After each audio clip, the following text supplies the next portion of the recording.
নমস্কার, আপনারা বেগুন ভালো আছেন না? আমিও ভালো আছি। কার্তিক মাসে অশ্বিনী কুমারের ব্রত।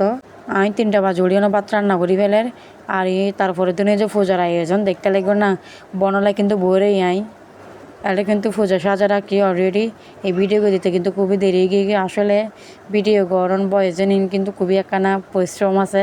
এটা কিন্তু খুবই সময় দম পরে আমি কিন্তু সংসারে খাওয়া জ্বালানো পারি। তারপর যতটুকু চেষ্টা ওনারা লগে শেয়ার করি, ভুল টুটিগুলো ওনারা কম দৃষ্টিতে চাইবেন। অবশেষে বন চলে এলো। আর কিন্তু উপবাস থাকি। এই উপবাস হয়ে যে সন্তানের মঙ্গল কামনা করন আর সন্তানের আশায় কৃপা লাভ করন। আর এই ব্রতর নাম হয়ে যে আশ্বিনের রাঁধে কার্তিকে হাই।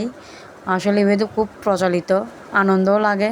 ভোর 5টা বাজে উড়িয়ে না যে ঠাকুরের ভাত রান্না করন, তারপর দিন উপবাস থাকেন, তারপর দিন আবার ভাতন ভাঙিয়ে বেগুন একসাথে বইয়ে এই বতর ভাত তখন খুবই আনন্দ লাগে।